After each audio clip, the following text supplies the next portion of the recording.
जब आप माइक्रोफोन में कोई गाना वगैरह गाते हैं तो ये माइक हवा के दबाव या एयर प्रेशर में होने वाली तब्दीलियों को बरक़ी करंट में होने वाली तब्दीलियों की सूरत में रिकॉर्ड करता है। अब अगर इस माइक को हम एक स्पीकर से कनेक्ट करें तो ये उलट काम करता है। ये करंट में होने वाली तब्दीलियों को वापस आवाज में कन्वर्ट या तब्दील करता है। लेकिन आपको अभी कुछ सुनाई नहीं देगा क्योंकि ये करंट बहुत ही छोटे मैग्नीट्यूड या मिकदार का होगा। अगर हम इस करंट के पैटर्न को बरकरार रखते हुए इसका मैग्नीट्यूड बढ़ा दें तो फिर ये स्पीकर हमें ये आवाज लाउड या बहुत अच्छे से सुनाएगा।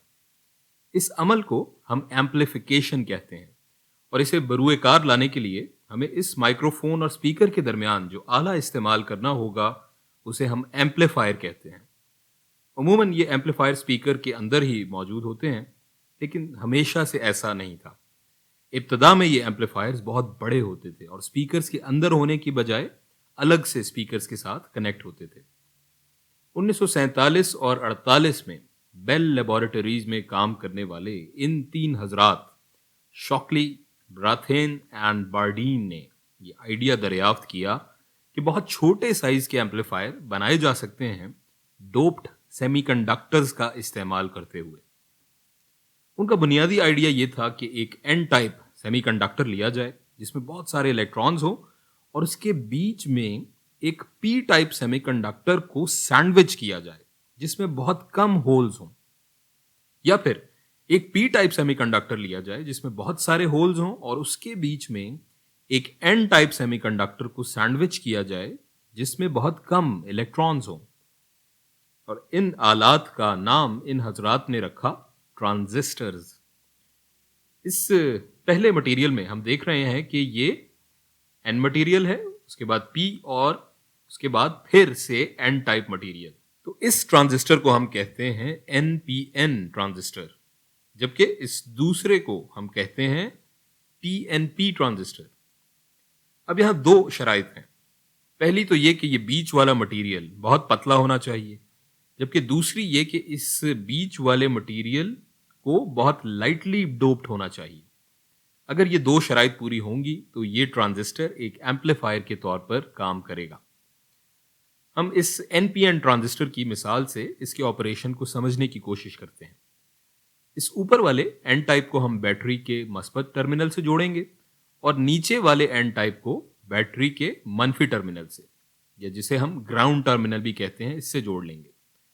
इस मस्बत टर्मिनल पर 5 वोल्ट की वोल्टेज मौजूद है। अब इस 5 वोल्ट की मस्बत वोल्टेज को यहां से इलेक्ट्रॉन्स को खींचना चाहिए और क्लॉकवाइज समत में यहां से करंट फ्लो होना चाहिए।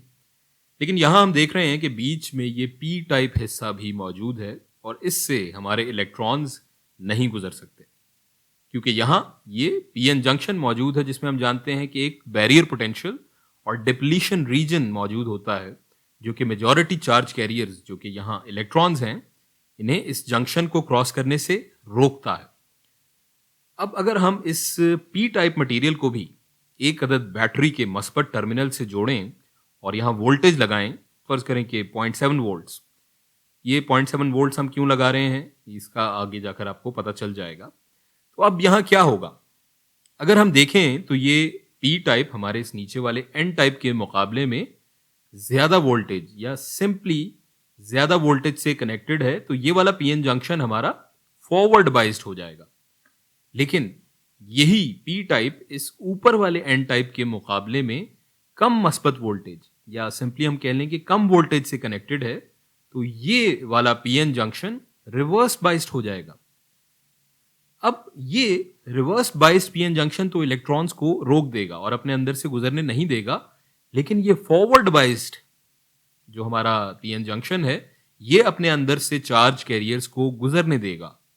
और आपको याद होगा सिलिकॉन का बैरियर पोटेंशियल था 0.7 वोल्ट्स, जिस पर ये डिप्लीशन रीजन पीएन जंक्शन का खत्म हो जाता था और कंडक्शन शुरू हो जाती थी, और ये इलेक्ट्रॉन्स और होल्स आसानी से अब एक दूसरे में डिफ्यूज हो सकते हैं। तो ये नीचे वाले एन टाइप से इलेक्ट्रॉन्स इस पी टाइप में आ जाएंगे डिफ्यूज होकर। अब इस पी टाइप में मौजूद इलेक्ट्रॉन्स या तो इस पी टाइप की बैटरी की तरफ खींच सकते हैं इस मस्बत 0.7 वोल्ट के मस्बत पोटेंशियल के जोर पर, या ये इस ऊपर वाली 5 वोल्ट की बैटरी के मस्बत पोटेंशियल की जानिब खिंचकर जा सकते हैं।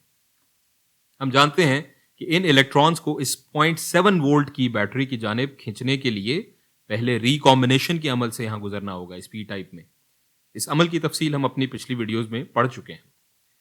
लेकिन यहां मसला यह है कि इस रिकॉम्बिनेशन के लिए इस पी टाइप मटेरियल में होल्स की तादाद बहुत कम है, क्योंकि ट्रांजिस्टर की दूसरी शर्त हमने बताई थी कि इसमें बीच वाला मटेरियल बहुत ही लाइटली डोप्ड होगा, इसलिए ये इलेक्ट्रॉन्स इस 0.7 वोल्ट की बैटरी की तरफ भी नहीं जा सकते। दूसरी वजह यह होगी, ये हमारा पी टाइप मटेरियल बहुत पतला है, जिसके बाइस यहां आने वाले इलेक्ट्रॉन्स पहले ही इसकी इस बाउंड्री पर मौजूद होंगे और यहां से ये इलेक्ट्रॉन्स इस 5 वोल्ट की बैटरी की तरफ खींचे जाएंगे आसानी से। हम ये भी पढ़ चुके हैं कि रिवर्स बाइस्ड पीएन जंक्शन अपने अंदर से मेजॉरिटी चार्ज कैरियर्स को गुजरने नहीं देता, लेकिन यहां ये इलेक्ट्रॉन्स इस पी टाइप मटेरियल में माइनॉरिटी चार्ज कैरियर्स होंगे और minority charge carriers reverse bias में इस जंक्शन के थ्रू गुजर सकते हैं, क्योंकि वो इस जंक्शन की इलेक्ट्रिक फील्ड की वजह से एक्सेलरेट होकर इस पी टाइप से एन टाइप की तरफ जा रहे होंगे, स्वीप थ्रू होकर जा रहे होंगे, जहां से ये 5 वोल्ट की बैटरी इन्हें अपनी जानिब खींच रही होगी और यूं चार्जेस के इस बहाव की सूरत इस रास्ते पर करंट बहना शुरू हो जाएगा। अब यहां इलेक्ट्रॉन्स की अक्सरियत इस पीएन जंक्शन को क्रॉस करके इस 5 वोल्ट के टर्मिनल में वसूल हो रहे होंगे या कलेक्ट हो रहे होंगे, जबकि इलेक्ट्रॉन्स की एक बहुत कम तादाद यहां पी टाइप में मौजूद बहुत कम तादाद के होल्स के साथ रिकम्बाइन होकर इस 0.7 वोल्ट की बैटरी में वसूल हो रहे होंगे या कलेक्ट हो रहे होंगे। इन इलेक्ट्रॉन्स को अगर हम एक तनासुब की शक्ल में लिखें तो कुछ ऐसा रेशो होगा। अगर 100 इलेक्ट्रॉन्स यहां से इस एन टाइप से इस पी टाइप मटेरियल में आ रहे होंगे तो इनमें से 99 इलेक्ट्रॉन्स ऊपर 5 वोल्ट के टर्मिनल में, जबकि एक इलेक्ट्रॉन इस 0.7 वोल्ट के टर्मिनल में कलेक्ट हो रहा होगा, जिसका मतलब हुआ कि इस तार में मौजूद करंट इस तार में मौजूद करंट से 99 गुना ज्यादा होगा। इसका मतलब क्या हुआ? इसका मतलब यह है कि इस टर्मिनल पर जो करंट मौजूद है इसका 99 गुना करंट यहां इस टर्मिनल में बह रहा होगा, यानी इस टर्मिनल पे इस वाले टर्मिनल का एम्पलीफाइड करंट होगा और इस एम्पलीफिकेशन का तनासुब होगा 99 गुना, और यही हम करना चाहते थे शुरू में। अब अगर हम अपनी आवाज के करंट को इस टर्मिनल से जोड़ दें तो इसका एम्पलीफाइड या बढ़ा हुआ करंट हमें इस ऊपर वाले टर्मिनल पर मिल रहा होगा, और अगर इस टर्मिनल को हम अपने स्पीकर से जोड़ें तो हमें ऊंची आवाज, लाउड आवाज यहां सुनाई दे रही होगी, एम्पलीफाइड आवाज सुनाई दे रही होगी। तो दोस्तों, ये है वो तरीका जिसके जरिए एक ट्रांजिस्टर को हम एम्पलीफायर के तौर पर इस्तेमाल करते हैं।